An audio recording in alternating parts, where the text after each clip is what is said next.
ವೀಕ್ಷಕರೇ, ನಿಮಗೆಲ್ಲರಿಗೂ ನನ್ನ ಯೂಟ್ಯೂಬ್ ಚಾನಲ್ಗೆ ಸ್ವಾಗತ. ನಿಮಗೋಸ್ಕರ ಒಂದು ಹೊಸ ಕತೆ ಹಾಕೋಣ ಅಂತಿದ್ದೀನಿ. ಅರಳುವುದೇ ಅನುರಾಗದ ಅಲೆ. ಅವಳ ಮಾತು ಕೇಳಿ ಅವನ ಆತಂಕ ಮಾಯವಾಗಿ ನಗು ತಡೆಯಲಾರದವನು. ಯಾರು ಹೇಳಿದ್ರೆ ಸಮು, ನೀನು ಪ್ರೆಗ್ನೆಂಟ್ ಅಂತ? ಅವನು ಬಿದ್ದು ಬಿದ್ದು ಉರುಳಿ ಉರುಳಿ ನಗುತ್ತಿದ್ದಾನೆ. ನಗು ನಿಲ್ಲಲು ಸ್ವಲ್ಪ ಸಮಯವೇ ಬೇಕಾಯಿತು. ಹಾಗಾದರೆ ನಮ್ಮ ಮುದ್ದು ಹುಡುಗಿ ಸಮಯ ಗಂಗಾಮಾತೆಯಷ್ಟೇ ಪವಿತ್ರಳಾಗಿದ್ದಾಳ? ಅವಳ ಹೆಸರು ಸಮಯ. ಇಂದು ಬೆಳಗ್ಗಿನಿಂದ ತುಂಬ ಆತಂಕದಲ್ಲಿದ್ದಳು. ಯಾರ ಬಳಿಯೂ ಹೇಳಿಕೊಳ್ಳಲಾಗದಂತಹ ಆತಂಕದ ಪರಿಸ್ಥಿತಿಯಲ್ಲಿದ್ದಳು. ಅದಕ್ಕೆ ಕಾರಣ ಅವಳ ಪೀರಿಯಡ್ಸ್ ಆಗಿ 32 ದಿನಗಳು ಕಳೆದಿದ್ದವು ಈ ತಿಂಗಳು. ಇನ್ನು ಆ ಸೂಚನೆಯೇ ಕಾಣದಾಗ ಅವಳ ಆತಂಕ ಕ್ಷಣ ಕ್ಷಣಕ್ಕೂ ಜಾಸ್ತಿಯಾಗುತ್ತಿತ್ತು. ಮಗಳು ದೊಡ್ಡವಳಾಗುತ್ತಿದ್ದಂತೆಯೇ ಅವಳ ತಾಯಿ ಗಂಡು ಮಕ್ಕಳ ಜೊತೆ ಎಲ್ಲೂ ಓಡಾಡಬಾರದು ಎಂದು ಕಟ್ಟುನಿಟ್ಟಾಗಿ ಹೇಳಿದ್ದರು. ಮುಗ್ಧ ಹುಡುಗಿ ಸಮಯ ತಾಯಿಯ ಮಾತನ್ನು ಶಿರಸಾವಹಿಸಿದ್ದಳು.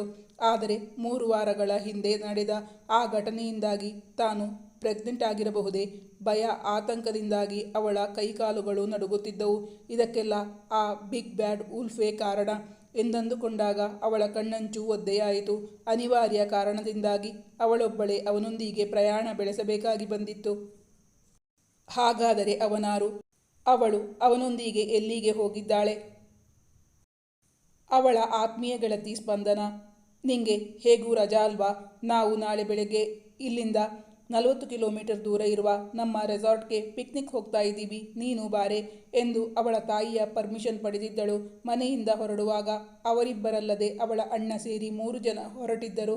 ಆದರೆ ತುಸು ದೂರ ತಲುಪಿದಾಗ ಅವಳು ತನಗಾಗಿ ಕಾದಿದ್ದ ಅವಳ ಬಾಯ್ಫ್ರೆಂಡ್ ಜೊತೆ ಹೊರಟು ಹೋಗಿದ್ದಳು. ಗೆಳತಿಯ ಈ ನಡೆ ಸಮಯಾಗೆ ಹಿಡಿಸದಿದ್ದರೂ ಅಡಕತ್ತರಿಯಲ್ಲಿ ಸಿಕ್ಕಿದಂತಾಗಿತ್ತು ಅವಳ ಪರಿಸ್ಥಿತಿ. ಬೇರೆ ದಾರಿ ಕಾಣದೆ ಗೆಳತಿಯ ಕಸಿನ್ನೊಂದಿಗೆ ಪ್ರಯಾಣ ಬೆಳೆಸಿದ್ದಳು. ಅವನ ಜೊತೆ ಒಂಟಿಯಾಗಿ ಪ್ರಯಾಣ ಮಾಡಿದ್ದಳು. ಆದರೆ ಕತ್ತಲಾಗುವ ಮೊದಲೇ ಅವರಿಬ್ಬರು ಮನೆಗೆ ಹಿಂದಿರುಗಿದ್ದರು. ಅದರ ಪರಿಣಾಮದಿಂದ ತನ್ನ ಪೀರಿಯಡ್ಸ್ ಮುಂದೆ ಹೋಗಿರಬಹುದೇ ದಿಕ್ಕೇ ತೋಚದಂತಾದವಳು ಮಧ್ಯಾಹ್ನ ಅವನಿಗೆ ಕರೆ ಮಾಡಿದ್ದಳು. ಆದರೆ ಅವನು ಕರೆ ಸ್ವೀಕರಿಸಲಿಲ್ಲ.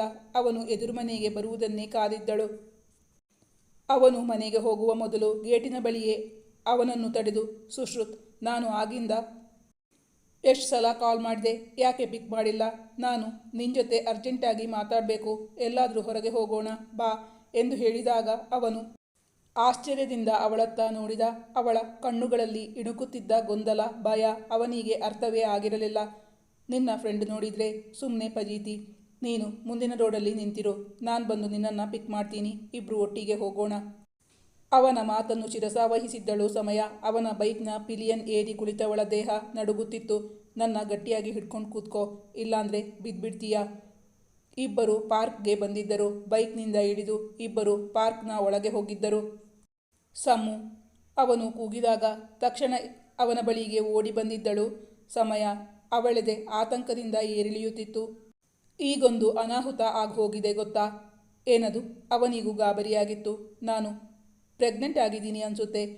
ಅವಳ ಮಾತು ಕೇಳಿ ಅವನ ಹುಬ್ಬುಗಳು ಬೆಸೆದವು. ಹೌದಾ? ಅದಕ್ಕೆ ಕಾರಣ ಯಾರು? ಇದೆಲ್ಲ ಹೇಗಾಯಿತು ಅಂತ ಹೇಳು. ನಿನ್ನಂತಹ ಮುಗ್ಧ ಹುಡುಗಿಯನ್ನು ಮಿಸ್ಯೂಸ್ ಮಾಡಿಕೊಂಡವರು ಯಾರು? ಅವರನ್ನು ಹುಟ್ಟಿಲ್ಲ ಅನ್ನಿಸ್ಬಿಡ್ತೀನಿ. ಅಳ್ಬೇಡ ಮರಿ, ನಾನು ನಿಂಗೆ ಸಹಾಯ ಮಾಡ್ತೀನಿ. ಸುಶ್ರುತ್ ಅವಳ ಮುದ್ದು ಮುಖ ನೋಡುತ್ತಿದ್ದಾನೆ. 15 ವರ್ಷ ತುಂಬಿ 16ಕ್ಕೆ ಕಾಲಿಡುತ್ತಿರುವ ಮುದ್ದು ಮುಖದ ಕಿಶೋರಿ. ಅವಳ ಮಾತುಗಳನ್ನು ಕೇಳಿ ಅವನು ಅವಳಷ್ಟೇ ಆತಂಕಗೊಂಡಿದ್ದಾನೆ.